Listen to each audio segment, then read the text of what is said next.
Bonjour Loli. Qu'est-ce qu'un parent peut faire pour aider son enfant en cas de syndrome de Tourette? En fait, certainement, la première étape qu'un parent peut faire, c'est s'informer. Probablement que s'il est à regarder le site de la clinique de Tourette en ce moment, c'est qu'il est dans cette première étape-là. Ce n'est peut-être pas la première information qu'il vient chercher, mais s'informer pour mieux savoir et comprendre ce qu'est le syndrome de la Tourette. Et donc, c'est des informations qui peuvent l'aider à mieux comprendre la petite partie de son enfant qui est celle associée à l'émergence de ces tics-là et du diagnostic qu'il a reçu. En s'informant, il est peut-être en meilleure posture de donner sens un petit peu à ce qui se passe chez lui pour son enfant. Et il a probablement déjà, auparavant, vu et entendu et compris que la première façon d'accompagner son enfant par rapport au syndrome de la Tourette, par rapport aux tics, c'est de les ignorer. Ignorer, c'est facile à dire, mais j'imagine que c'est peut-être moins facile à faire, surtout quand c'est un tic qui est très sonore ou comment les parents réagissent justement? Tout à fait, c'est ce que des parents parfois vont nommer. Il y a différents contextes qui vont faire que les parents vont vivre des émotions, des colères, des fois être mis au défi par rapport aux tics de leurs enfants. Soit il y a une émergence ou d'un coup une fréquence très importante des tics. Ça peut être un changement dans les tics. Des parents peuvent se dire, bien, là dernièrement je me suis habituée, il y avait des tics faciaux, on s'était habitué, on ignorait, mais il y a un changement, il y a un nouveau tic qui apparaît, qui vient les chercher de façon plus au niveau de leurs émotions, des craintes, un petit peu de comment les autres vont le percevoir. Oui, parce que ça évolue, les tics aussi. Exactement, hein, ça évolue, ça change. Donc, ça demande, dans le fond, une réadaptation continue au niveau du parent. Ils peuvent également se rendre compte que à la maison, c'est une chose, je suis plus confortable, mais finalement, c'est le contexte social qui fait que je suis inconfortable avec l'émergence des tics chez mon enfant. Oui. À la maison, je le gère. Quand je m'en vais à l'épicerie et qu'il y a ces tics vocaux, je suis très inconfortable. Je pense que la première étape, c'est important que le parent puisse reconnaître les émotions qu'il vit par rapport aux tics de son enfant, une certaine auto-analyse. À la fois, ce qu'on sait, c'est que la détresse vécue par le parent ou la colère ou l'anxiété vécue par le parent liée au tic de l'enfant peuvent le contaminer, en fait, notre enfant, peuvent alimenter un fond anxieux chez notre enfant, par exemple. Et à ce moment-là, il y a une espèce de dynamique qui fait que les tics, au lieu de demeurer semblables, de diminuer, pourraient, dans le fond, être alimentés, augmentés. Une escalade. Il y a un papa avec lequel je m'entretenais tout à l'heure qui disait que le neurologue lui avait dit « c'est pas ton fils le problème, lui il vit bien avec ses tics, c'est toi ».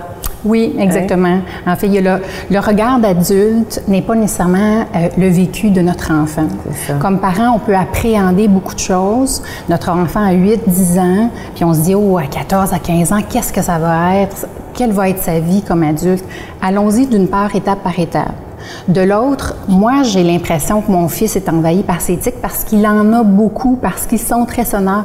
Il est possible, et bien souvent, que l'enfant, parfois, ne s'en rende même pas compte de ces tics. Et lui, il continue à évoluer. Il a son réseau social à l'école. Il continue à aller faire ses pratiques de hockey, de soccer, sans cette intériorisation-là de la difficulté qui est celle de l'adulte. Oui. Donc, c'est important pour le parent, oui, de reconnaître ce que ça le fait vivre, ce qu'il vit en fait à travers ça, sauf de trouver une façon de se rassurer.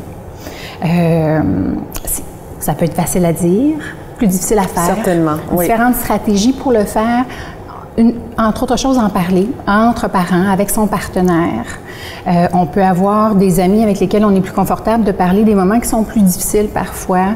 On peut s'associer dans des différentes associations avec des parents, connaître le vécu d'autrui, ça peut nous soulager, nous rassurer.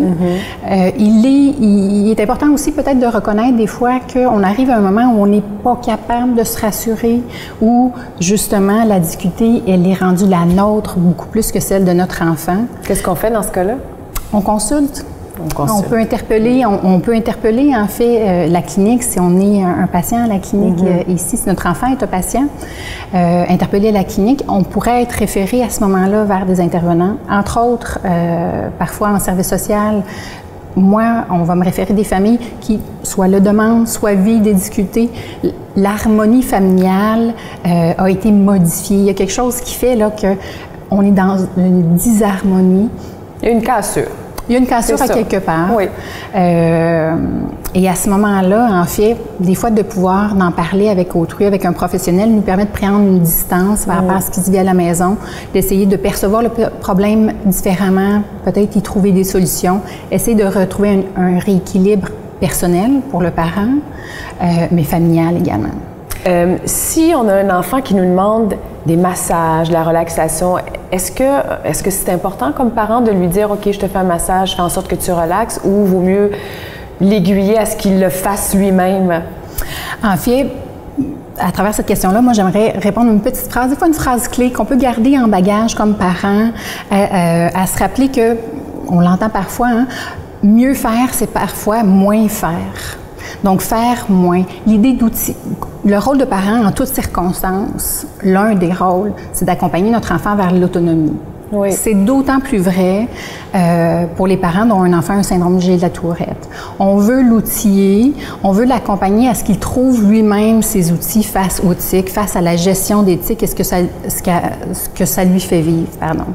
Ce qui ne doit pas être tout le temps évident, ça doit être un gros défi pour les parents, j'imagine. Tout à fait, c'est un gros défi pour les parents, pour les enfants. L'idée de laisser notre enfant, de travailler avec notre enfant pour sa propre autonomie, c'est qu'on ne veut pas associer, dans le fond, que de façon un peu inconsciente, que la gestion des tics ne peut se faire que par l'intervention du parent. Mon enfant vit une difficulté, il me demande un massage à ce moment-là. En même temps, ça peut me soulager, hein, avoir l'impression que je vais agir sur la situation. Mais cette difficulté-là ou cette détresse-là qu'il peut exprimer, il pourrait se retrouver à l'école. Est-ce que la présence du parent est requise? Non, éventuellement. Ça serait comme un baume alors qu'il faut qu'il trouve la solution lui-même, l'enfant, c'est ça? Tout à fait, tout à fait. Et ça n'empêche pas, en fait, de vivre des moments privilégiés, mais dégageons ces moments privilégiés-là de l'association avec le tic. En fait, comme parents, on vit des moments privilégiés avec nos enfants, dans de diverses circonstances. Continuons de vivre ces moments-là, mais ne les associons pas avec l'éthique et la gestion d'éthique pour notre enfant. Merci beaucoup. De rien.